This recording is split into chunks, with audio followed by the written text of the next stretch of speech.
네, 본부장님 다음 이야기 해보겠습니다. 네.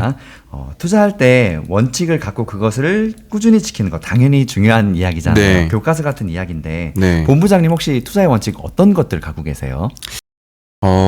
아까도 좀 비슷한 말씀을 좀 주시기는 하셨는데, 이제 그 원칙이라고 하는 거를 이제 좀 정립을 어느 정도 저도 좀 이제 했다고 생각을 했었어요. 사실은 이제 그 질문에 대한 이제 말씀을 참 드리기가 어려운 거는, 근데 그 원칙이 어느 순간에 그게 내 원칙이 맞았나라는 생각이 굉장히 많이 사실은 들어요. 그래서 그 원칙을 또 어느 순간에는 이제 흔히 얘기하는 이제 찰리 먼거가 이야기한 것처럼 물고기가 많은 곳에 가서 낚시를 하고, 두 번째는 그 원칙을 이제 첫 번째 원칙을 잊지 않는 것이다. 이런 사실 이제 멋있는 말씀을 저도 드리고 싶지만, 이제 그런 말씀을 드리기가 참 어려운 거죠. 그래서 이제 저는 이제 그 말씀을 이제 드리기보다는 이제 제가 업에서 하고 있는 그런 이제 원칙에 대해서 말씀을 드리면, 아까도 말씀드렸듯이 이제 첫 번째로는 항상 고민을 해야 되는 건 지금이 위험 자산에 맞는 시장인가. 예, 그걸 이제 일단 먼저 고민을 하고, 이제 그게 통과가 돼야 투자 자산을 고르기 시작을 합니다. 이제 어디에다 어떻게 투자를 할 것인가에 대한 자산과 이제 그거를 구분을 하기 시작해요. 그다음에 이제 세 번째로는 이 투자를 계속하면서 끝까지 팔지 않을 자산이 무엇인가를 고민을 합니다. 그 다음에 이제 네 번째로는 투자를 이렇게 해가지고 투자를 다 끝내는 게 아니에요. 아까도 말씀드린 기간을 가지고 가잖아요. 이제 그거는 이제 포트폴리오 구축이라고 얘기했는데, 포트폴리오 구축하는데 시간을 꽤 오래 갔습니다. 그렇게 해서 사실은 하나의 펀드를 만들거나 아니면 하나의 전략을 제가 구사를 한다고 하더라도 거의 한 달 정도를 써요. 한 달 정도를 써서 이제 시장을 보면서, 애플을 사더라도 애플을 5%를 채우는데 오늘 다 채울 수도 있겠죠. 오늘 다 채울 수도 있지만 그렇게 보통 안 하고 이제 좀 시장을 보면서 이제 좀 저는 채워가는 편이에요. 네. 지금 깔끔하게 정리해 주셨습니다. 먼저 지금 위험 자산에 투자하는 게 맞는 것인가, 그리고 네. 또 이제 골라야죠. 어디에 투자할지. 네. 또 하나, 내가 투자하면 이 자산을 끝까지 팔지 않을 수 있는가. 네. 정말 그 장기 투자의 제일 그 기본적인 핵심을 이야기해 네. 주셨는데, 내가 정말 이 기업 된다 하고 네. 한두 달 있다 빼고, 네. 사실 좀 그 앞뒤가 안 맞는 투자입니다. 네. 이렇게 해서 물론 돈을 벌 수도 있지만 네. 이게 한두 번만 맞지, 이게 내가 선택한 게 수백 번씩 맞을 수는 없단 말이에요. 네, 맞습니다. 그래서 네. 우리가 그런 리스크들을 방지하기 위해서 한 게 바로 장기 투자라는 건데, 네. 굉장히 중요한 이야기 해주셨어요. 내가 투자한 자산을 끝까지 팔지 않을 수 있을까? 제가 사실은 이제 그 첫 번째 책을 쓸 때 이제 해외 주식 투자의 정석이라는 책을 쓸 때 가장 강조했던 게 핵심 자산이었어요. 끝까지 팔지 않을 자산을 스스로를 설득했는가. 그래서 그게 부동산이면 괜찮아요.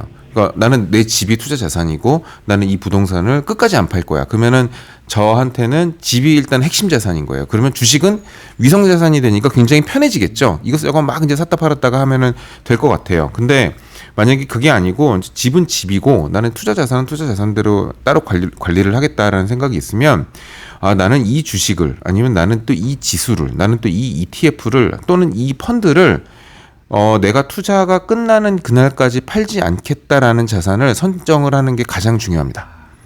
네, 가장 중요해요. 네네. 그래서 이제 그거에 가장 사실은 잘 맞는 게, 앞서서 계속 말씀주셨지만 미국 S&P 500 같은 게 굉장히 좋은 거죠. 실제로 1970년도서부터 2020년도 때까지 계산을 해보면 S&P 500을 월별로 투자를 했다라고 이제 치는 거예요. 예를 들어서 70년도 1월 1일 날 투자를 했으면 72년도 12월 달에 그거를 이제 빼는 거죠. 그럼 3년 투자한 거잖아요. 이제 그런 식으로 해서 이제 매월 투자를 해가지고 쫙 늘어놓으면 엄청나게 많은 경우의 숫자가 나올 거 아니에요. 성공 확률이 어느 정도 되실 것 같으세요? 글쎄 몇 년이면 그래도 좀 높지 않을까요, 지수인데? 거의 한 80% 나와요. 와, 높은 거네요. 예, 엄청 높죠. 예, 엄청 높은 거예요. 그러니까 하필이면 오일 쇼크 때 돈을 뺀다. 하필이면 금융위기 때 돈을 뺀다. 이런 것만 아니면 사실은 미국 투자에 있어서 3년에서 5년 정도 투자를 한다라고 했을 경우에는 나의 금쪽 같은 돈을 손해 보지는 않는다는 겁니다. 그리고 그 평균 수익률도 한 7, 8% 수준이 돼요. 그러면 이게 이제 복리까지 계산을 해서 감안을 한다라고 했을 경우에는 굉장히 사실은 큰 수익인 거죠. 이제 혹자가 물어보는 거예요. 이제 미국 주식에 대한 이제 제가 그런 말씀 드리면 신앙심을 가지고 있는데, 미국 주식에 대한 신앙심을 가지고, 미국 주식에 대한 신앙심을 가지고 있는데 그 신앙심은 키워야 됩니다, 여러분. 이제 그 신앙심을 이제 계속 가지고 있는데 그 신앙심은 그럼 언제 꺼지냐? 그럼 그 돈은 언제 빼냐라고 하면 마지막에 팔 거 다 팔고 진짜 써야 될 때 그때 빼는 거예요. 예, 큰 돈 들어갈 때 이제 결국에는 이 투자를 그만할 수밖에 없을 때 빼는 거지. 이거를 중간에 미국 이만큼 올라왔으니까 좀 정리 좀 하고 이제 코스닥으로 좀 들어갈까 이런 거 아니라는 거죠. 왜냐하면 이 친구는 계속 나의 대들보처럼 지켜줄 친구예요. 넣었다 뺐다 할 친구는 따로 있는 겁니다. 그 위성자산들은 4-5개 정도 만들어 놓고 그것도 이제 공부를 해서 목표를 정해 놓고 목표가 달성이 되면 이제 그때 빼고 다시 또 공부해서 집어넣고 이렇게 투자를 하셔야 돼요. 그래야지 이 친구가 올라갈 거라는 확신이 가지고 투자를 해야지 다른 것들을 자신 있게 하게 되거든요. 22년도 한번 보시면 얼마나 많이 주식이 떨어지고 다 이제 힘드셨어요. 근데 아직도 기억이 나는 게 22년도 6월 달에 이제 어떤 증권사에서 이제 주말에 이제 오라고 그러신 거예요. 그래서 이제 갔더니 이제 수많은 PB분들이 이제 엄청 이제 힘들어하고 계신 거죠. 도대체 언제쯤이면 이 자산이 다시 돌아올까? 지금 벌써 손해가 이만큼이 났는데 제가 그때 딱 이제 찝어드린 게 내년 말쯤 정도 되면 괜찮을 것 같다고 말씀을 드렸어요. 근데 지금 딱 이제 그 말쯤이 왔잖아요. 근데 보면은 웬만큼 투자를 좋은데 하셨었으면 다 회복을 하고도 남았어요. 그래서 미국 시장은 사실은 그런 시장이에요. 그래서 그거를 이제 사실은 알기 위해서는 미국의 금리를 결정하는 연준, 그 다음에 이제 미국의 경제의 일반적인 흐름 이런 것들을 조금 더 보시면 그런 이제 신앙심을 키워가실 수 있는 이제 그런 바탕이 되는 거죠. 네. 진짜 중요한 신앙심 네, 얘기해 주셨습니다. 저도 지금 같은 교회입니다. 네.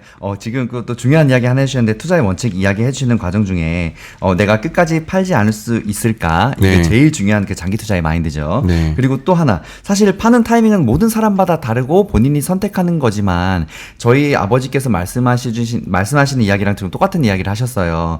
주식은 내가 갖고 있는 주식은 이게 계속 상승할 거라는 확신을 갖고 있으면 평생 보유하고 있고 중간중간에 이제 큰 돈이 필요할 때 네. 뭐 예를 들어서 내가 월세에 사는데 이제 전세집을 옮긴다든지 그렇죠. 뭐 아니면 네. 드디어 내가 이제 그 꿈에 그 내 집 마련을 실현을 한다든지 그렇죠. 네. 혹은 뭐 자제분들이 있으신 분은 자제분들이 뭐 대학을 가거나 아니면 결혼을 한다든지 네. 이렇게 큰 돈이 나갈 때나 매도를 하는 거지 네. 이거를 빼갖고 이번에 옮겨서 어디 뭐로 간다 로봇주로 간다 이렇게 하지 말라고 그러시더라고요. 네. 그런 것들은 정해 놓으셔야 돼요. 예를 들어서 한 60-70%는 60% 이상의 핵심 자산을 두고 뭐 5%씩 8개는 정해놓고, 그 5% 정해놓고, 왜냐하면 이제 가만히 놓으면 또 심심하시잖아요. 또 아니면 여기저기서 듣는 얘기도 있고, 그런데 그런 것들은 이제 그런 걸로 하시는 거죠. 그러면 뭐 5% 투자해가지고 20% 손해 나 봐야 얼마 안 돼요. 그러면 이제 데미지가 전체 포트폴리오 상에는 없는 거죠. 그리고 그거 떨어질 동안에 조금 더 있으면은 미국 주식이 그만큼 더 올라가요. 그래서 충분히 그 메이크업이 가능합니다. 네. 네, 깔끔하게 정리해 주셨습니다. 장기 투자 플러스 분산 투자. 네. 네네, 이 정도로 이해하겠습니다. 네.